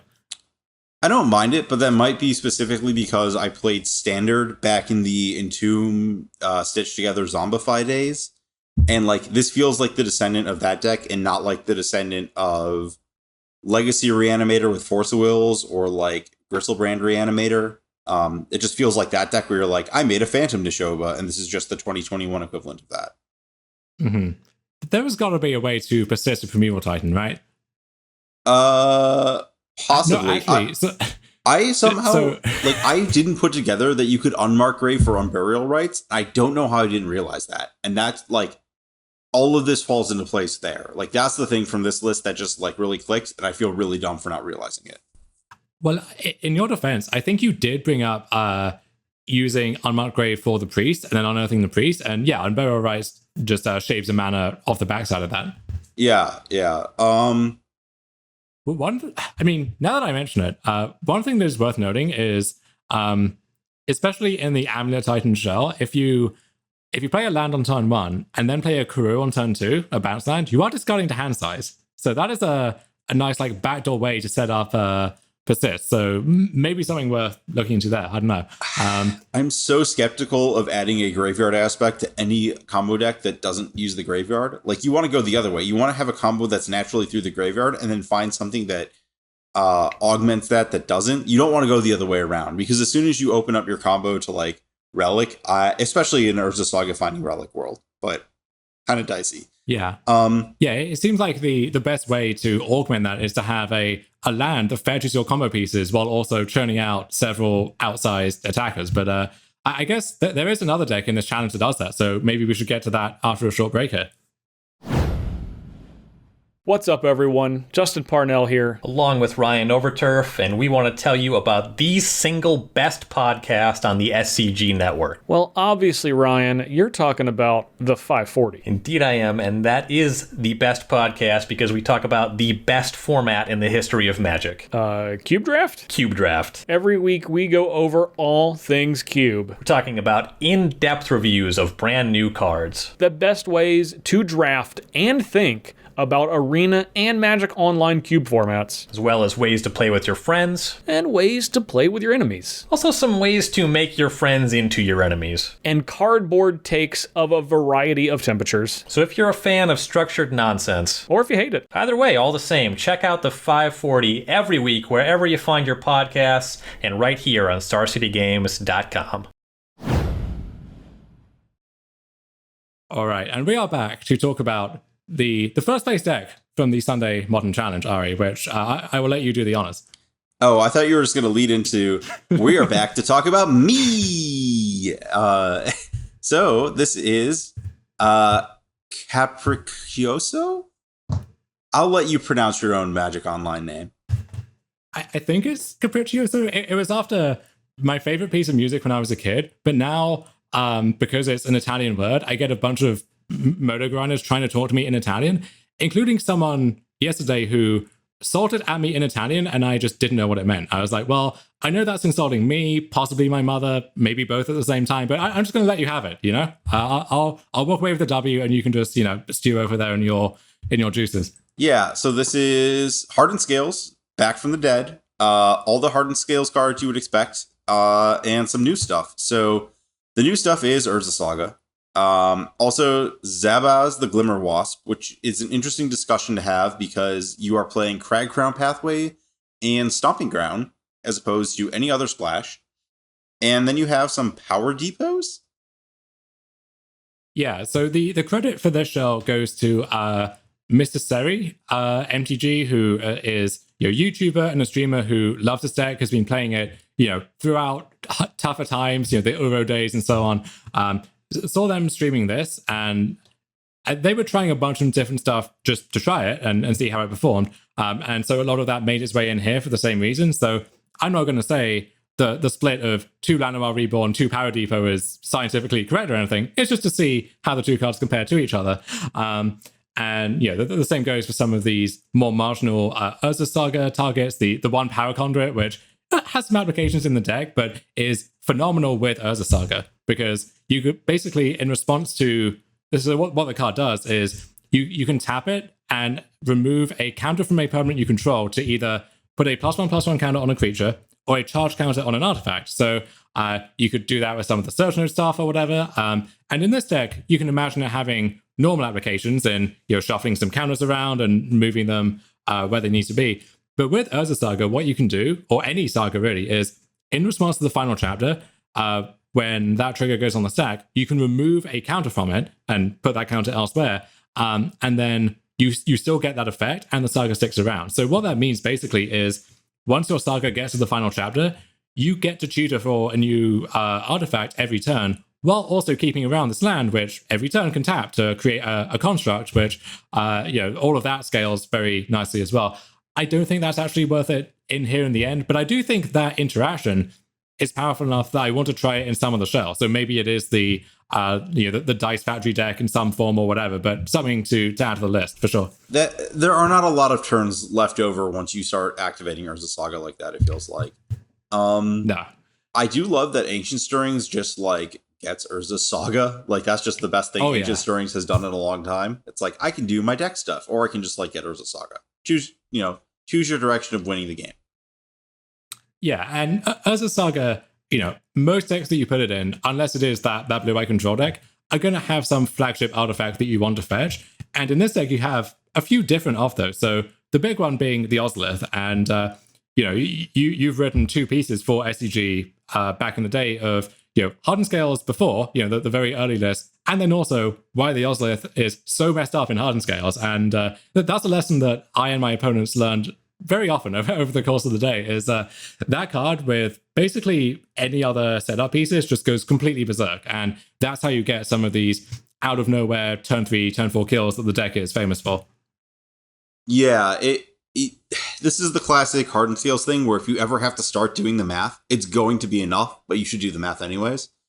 Talk to me about why you are using the Zabaz, why the red ability is the one you want, not the white one. So first of all, if you want the red ability, go for the Burn Willows, strict upgrade to Stomping Ground. That was just put the deck together 20 minutes before submission, didn't cross my mind. So easy fix there. But I think the red ability is more relevant on the whole because one of the limiting factors for scales in the past has been just not having a way to sacrifice artifacts. And Hangback Walker was the worst offender here, right? Where often you would have a gigantic Hangback Walker, and if you could convert it into that many Thopters, you were good to go. But instead, it just sat there looking dumb and wasn't doing anything. You're same with all of your other modular effects, whether it's Arcbound Mocha before, or now you also have Zabaz itself. You have Power Depot if you want to play that in high numbers, which I think you should, by the way. It's just so useful to have this additional sacrifice outlet, so to speak, even though it doesn't actually sacrifice, staple to a creature, which you already want to put in your deck regardless. It's not like you have to go out of your way to find this redundancy there. Yeah, Despotic Scepter having yet another day in the sun. I guess Power Depot just gives you another free roll there. And it's kind of interesting that the one of the reasons I was kind of thinking, oh, you want to splash white in this deck is Horizon Canopy. But I don't think you really want to double up on Horizon Canopy and Urza Saga. Yeah, that's the thing. The most common question I got was, why not white instead for Lurrus? And Lurrus, a fantastic card that you get to free roll here now that you don't have to play stuff like Scrapyard Recombiner anymore. And my answer was, well, first of all, just double white is very difficult with this mana base. And, you can't really cut into the colorless lands, and then the green sources, maybe these pathways become the green-white pathway, but then sometimes you'll need to set that to green to cast your stirrings or whatever. And yeah, you can play Canopy, which has been a great land in the mono green versions, but this deck is so mana hungry and now doesn't have to worry about flooding as much, and you have so many other ways to spend your mana, even on your lands, like Urza Saga, that just that ability to cash in a land for a new card is just less important than it used to be, frankly. And that same kind of big picture reason is why I don't think Lurrus is as good here as it would seem, even if you could cast it reliably, namely that, you're doing so much else with your lands that you just don't have time to pay 3 and then pay 3 again and then, do something else. And that is, honestly, that's one of the draws to the deck for me, is this deck gets more just broad utility out of its lands than basically any other deck that isn't, Amulet Titan or Tron, or a deck whose specific core conceit is that. Yep. I noticed you have 0 copies of Chalice of the Void in your deck. Was that a consideration to sideboard that card in, given the massive increase in the amount of things you want to Chalice for 0, and the massive decrease in the amount of cards that you would Chalice out of your own deck for 0? It definitely is. And so I'm writing about this deck for Star City Games this week, and in the updated list that I post there, Chalice of the Void are definitely included in the sideboard there. I think the Cascade matchups are already fine-ish. Like you kind of go over the top of Crashing Footfalls quite easily, unless it's, turn 3 on the play or turn 2 off of Dreamstone Caverns, backed up by other stuff. And then Living End has always had this weird duality with the card Arcbound Ravager, where you just bin all your own stuff and then get it back and load up the Ozolith in the process here.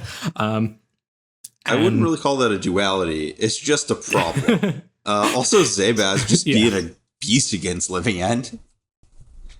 Yeah, same thing there too. Yeah, I noticed you played against... The help there is good. I think even if those matchups are fine, given how popular they are, given how good those decks are, definitely worth burnishing that even further. Yeah. So you played against White-Black Evoke. Do you have any thoughts on that deck, having played against it? Because I think that may be a limiting factor in people assessing it, is, again, no one's going to show up and have Griefs and Solitudes on their account, at least until a few days from now. But having played against it, do you have any thoughts about that deck? It did seem genuinely scary to me. Both Grief and Solitude were very good individually, and then also worked nicely with the Ephemerate, Manakir Rebirth stuff. Like I said, it was a good shell for Stoneforge Mystic, just making sure you had a layer of protection there to get to untap with your Cauldron Compliat, your Batterskull, or I don't know exactly what the right mix of equipment is, but you can piece that together. And then you can find good Orzhov cards now. So their list had Priest of Felrites, the 2-drop that you see in the reanimated decks. And that thing is really nice with both Grief and Solitude, and also can carry equipment well. It can bring back your Stoneforge Mystic for another go at it. So I actually think that there definitely is something there. Okay, that makes sense. I'm now checking to see if Priest of Felrites has abilities I had completely forgotten about buried in all the text. Is it just like a reanimate 2/2? Okay, it doesn't have like lifelink or anything. It's just a doofus. Okay, that's cool. But even in this deck, you are playing much longer games, and so you will get to the point where you unearth this, you bring back, you sacrifice it targeting Solitude or whatever, or your Grief, and that's just your Grief has flashback now after everything else it has done for you. It has this mana sink mode later on. Did your opponent have Eldrazi Displacer? That's the one thing I keep thinking about. Yeah, is just Grief upkeep blocking or draw step blocking people. I mean, that is hard. I don't think they did. I don't. At least looking at their lands, they didn't have a Caves of Koilos or anything. I don't know how tricky the mana is there, and also it not being an actual white card for Solitude is kind of a bummer. But maybe you can accept that given everything else that it does for you. Yeah, I don't have an answer about whether it's right, but it feels like one of the more powerful end games on top of the Ephemerate Shell to stack up. Definitely. Yeah. Anything else you want to specifically talk about from the challenge? It's kind of hard for me to because I did just listen to you on Jarvis's stream talk about the entire challenge. Yes, and running over some of the highlights and lowlights from that. I think the deck is good. I think it maybe fills a specific niche in the format where if Fast Combo comes back in some capacity, I think Amulet is a terrifying matchup for this. Yorkmoth didn't feel great either, but I think you can sideboard against that to patch it up a bit. But just a powerful deck, really cool.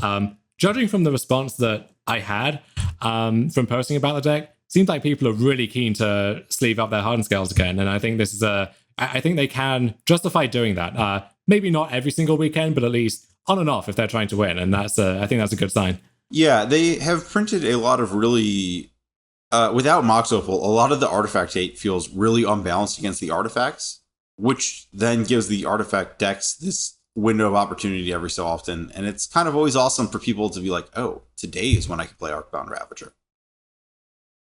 Yes. Arcbound Ravager, Classic Affinity, I think is dead and buried, and I don't think Mox Opal is coming off the list as long as the Saga is in this format, which itself could join the list before too long. Who knows? That's a discussion we'll save for then. Don't want to be dragged into that morass now. But yeah, I think this is the deck got what it needed to come back in a big way, and this is, like I said, a rough preliminary list. There's a lot of refinement you can do here, so check out my article on SUG this week. This should be this Wednesday, I think. Premium for now, and then on the select side next week. And yeah, excited to keep iterating on this one too. Yeah, and with that, are we ready to step into the nonsense of the week? Let's do it. Okay, but we're going to let everyone take a short break and prepare ourselves to talk about rogues? Question mark? You've been listening to me and Dom talk about Modern Horizons 2 previews, and if you want to get your sets of those lined up, StarCityGames.com has you covered. Check out StarCityGames.com/previews to pre-order Modern Horizons 2 singles and sealed product. Whether it's the normal version of cards, a draft set, or something fancier and the packs those versions come in, we've got it posted. This list keeps updating as more previews come on in, so keep an eye on StarCityGames.com/previews so you can snag the latest previews dropping from Modern Horizons 2. Okay, so we are back to go into one of the actual literal rogue decks from this weekend's results, and it's rogues. It's the duo that we all know and love, or possibly hate if the average Twitter thread or Reddit thread is any indication.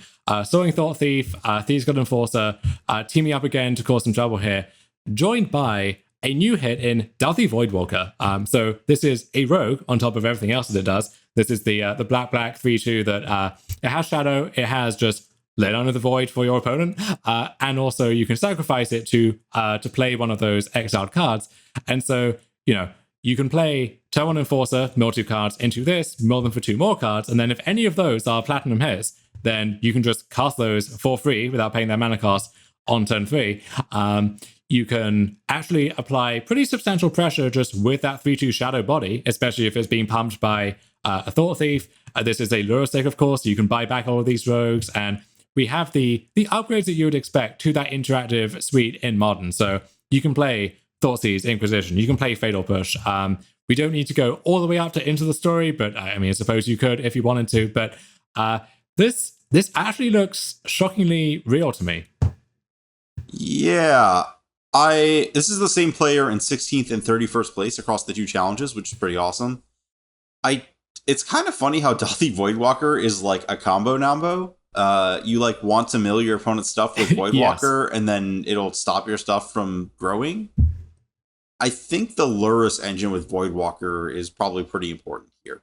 It's one of the things that gives you actual card advantage, again, in the absence of you don't have like what's the Wind Robber? Merfolk Wind Robber, the 1/1 that can sack to draw a card with Lurrus. Yeah. Like you're leaning heavily on Mishra's Bauble and Voidwalker as opposed to like that or like Into the Story to really bury your opponent in cards. It's a lot more chip shotty in this deck. Yeah, you also have a Counterspell as part of that interactive suite, which I overlooked, as well as Drown in the Lock. And Drown in the Lock, an excellent card if you can reliably access whichever half you want or have the option of both halves. And in this deck, you absolutely do. And again, perhaps a nombo there with the Voidwalker, but the Voidwalker is powerful enough that can be your payoff. You know, that can be a good reason just to get cards in their graveyard by itself. So I don't think that's too problematic. We also have Unearth, just as a nice cheap way to bring back any of our rogues, including our Voidwalker. Voidwalker brings back our Lurrus to keep chaining that together.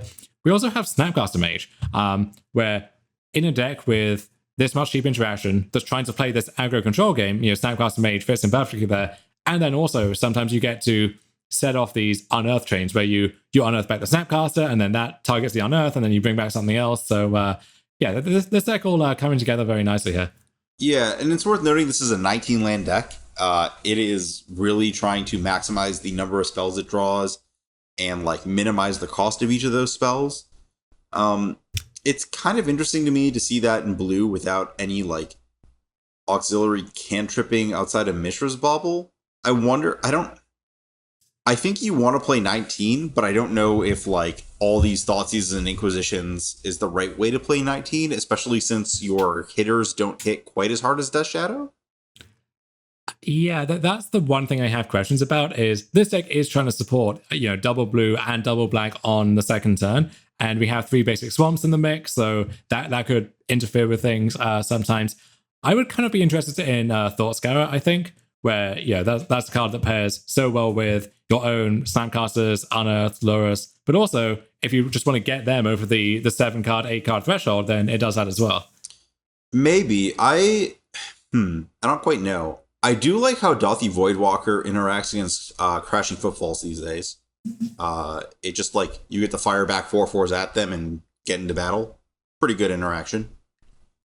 Yeah, and with stuff like Fatal Push, or this deck actually has Engineered Explosives in the sideboard, which is quite a nice one as well. I think you can actually, like you said, kind of reflip the script on them with their own Crashing Footfalls, or break sever against that card fairly easily.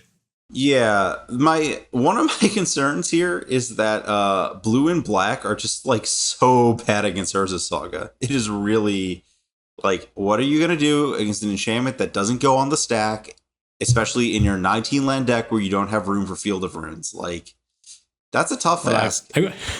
I've got a 3/2 Shadow. Let's go. Gonna beat you up. Yeah, I will cast Ornithopter or whatever card, you know. This is the issue with Dothy Voidwalker is like the highs in Modern are so high to hit with it, but like there are just decks full of cards that don't do anything. Like you can exile their entire library to it and just be like, 3/2 Shadow's better. We could get some Spreading Seas up in here, maybe. That's a card that I saw Merfolk 4-0'd one of the prelims, and just in a world of Urza Sagas, being a deck with 4 Spreading Seas and 4 of the, I think it's Tide Shaper, the Merfolk that you can kick for 1 to make something an island. Just having a Stone Rings attached to your cantrip or your 1/1 is a good place to be. Yeah, I'm literally, as you were talking about this, pulling up the creature types on Tide Shaper, which is a wizard, unfortunately not a rogue. But yeah, that is... So it becomes an island. It's still a saga? No, it's not, because this is the Blood Moon thing. Right. Okay. That works. Okay. Yeah, I think Spreading Seas is kind of what you want here. Yeah, worth keeping in mind at the very least. But I don't know if I share the general frustration at playing against rogues as much as they do, but I guess cool in theory at least to see this deck showing up in Modern. What kind of any other kind of snippets do you have, or any big picture conclusions from this first batch of results there? I think what you have said about the card availability constrictions is very real this week. But at the same time, it does feel like Urza Saga and Shardless Agent have really pulled ahead in terms of power of things that people are doing. And a lot of this is going to be a question of how and whether the format can react to those two cards. Yeah, so what are some of the ways, I guess with Shardless Agent, the ways kind of suggest themselves in terms of Chalice of the Void and so on? Strategically, are there any decks that you think line up especially well against the Shardless Agent decks? I think that well, I guess you want to line up against both the same way, which is just somewhat like, I think Infect is one of the things that lines up really well against both of those strategies, because those decks are things that are like, they are working on this axis of like, these cards aren't broken in the way that they just kill you right then, but they do something powerful, but it takes time and they don't inherently interact. Like, you make a couple constructs or whatever, and like, Infect is not a deck that gives you time. It's like, if you want time, you don't get it. So I think I might look at Infect next week. That's interesting. Just no new cards, just 2019 Infect, or is there anything that catches your eye here? I don't know how many Hierarchs you want. It might be... I think it's more than 4. I don't know if it's 8, but it's probably some, like... It has to be at least 5, right? Oh, this is something that I saw Tom Ross get excited about on Twitter, insofar as he gets excited about things. Is it time for Phyrexian Crusader, now that we have a black-green Hierarch? No, that would involve people, like, trying to interact. I think one of the things about Infect, too, is you just have to, like, 100% admit that if your opponent shows up with Solitude or Fury, like, whatever, they did it. But so far, it looks like there's less of that and more just, like, people trying to put a 3-drop on the stack and make some power and toughness and then die to an unblockable creature. It is funny that Phyrexian Crusader may finally have its time in the sun, just as cards like Lava Dart and Lightning Bolt are mostly disappearing from the format. It's outlived its usefulness even before it's arrived. Yeah, it had brief moments, very brief moments, and even then, debatable. Yeah, that would be the deck I would look to immediately. I'm even thinking, like, I guess Chalice of the Void is sort of a problem for Infect, but you can diversify. It's not like the end of the world. Especially, like, I don't know, the less you rely on Glistener Elf, the less of an issue it becomes. But yeah, that is one deck I would really look to. I don't quite know what the right answer is to Urza Saga off the top of my head, but like, I would really support going after people's lands. Yeah, the card to Fairy Time Raveler just has obvious applications against Cascade, but I don't know quite what the right shot is. Like, maybe it is the blue-white Stoneblade deck where you have a bunch of these Azorius cards that overlap between, Solitude on the one hand, Force Negation, Subtlety on the other hand, and then Teferi is the way to just, put the hammer on the Cascade decks and also just do something against everyone, because that's the kind of card it is. It can bounce Urza Saga as an enchantment, right? And just like stifle your opponent's lands. That's why I thought you were going. That's disgusting. Yeah. Well, no, I mean, so it's good against the one half of the format that's running over things currently, and then also the other half that's yeah, okay, I'm into that. Also, still, I think can be paired very nicely with Spell Queller and so on and so forth. So yeah, those Teferis in the winning list from Saturday, the blue-white Ephemerate deck, that actually looks kind of genius now. Yeah, also, Ensnaring Bridge looks really good against this metagame spread. I guess there's Brazen Borrower to worry about, but I think if you build an Ensnaring Bridge deck that can handle a couple removal spells for the bridge, like Crashing Footfalls, not good against bridge. Living End without Ingot Chewer, notoriously terrible against bridge. Urza Saga, like, what do you like? There's nothing you search for that beats a bridge, right? Like, it's just some big idiots you make. Yeah, I was actually thinking about this. Is there a way to like re-trump their Urza Saga or trump it in advance with your own Saga target? And I don't think there is in quite that way. So yeah, I think you might be in the clear on that one. And I guess we now have a natural deck built around Ensnaring Bridge in the form of Lantern poised to make a return. Yeah, also Bridge is a really great answer against anyone trying to make Feasting Troll Kings. Yes, they can. You do have to worry about the Cauldron Familiar stuff at some point, but you're a Pithing Needle deck. Whatever, we'll figure it out. Yeah. Also, we're a Delphi Voidworker deck. Dear God.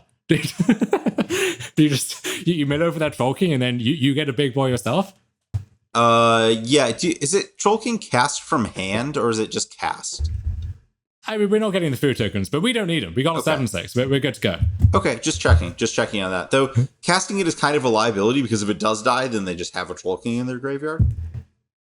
Yeah, they could Asmore their own Troll King and have it, replace itself where it needs to be. Oh, yeah, I mean, just spitballing here, but yeah, I think that actually maybe Latin is the move, and I'm sure people will be thrilled in the comment sections to see that one back. Oh, yes. Lantern Control. Well, the good news is that Magic Online challenges are not on camera, so they only have to look at it for the 30 seconds it takes them to, like, look for a new card in the Lantern deck, and not for the 3 hours each single match of Lantern on camera feels like. As a certain type of Magic player likes to say, a player is allowed to concede the game at any time. And with that in mind, anything else that we want to get out there this week? No. I think I might just play some green creature combo for the next bit, just because, like, I don't see why it would be bad, and I just like doing that. And until I learn why it's bad, I will probably want to learn why it's bad. So I might show up with some Heliod's and some Yawgmoths. I mean, Glistener Elf is a green creature, technically, I suppose. Yeah, that's Feasting Troll King is a green creature. Green creature decks that are combo decks traditionally use the stack and not the graveyard, but maybe I'll make an exception.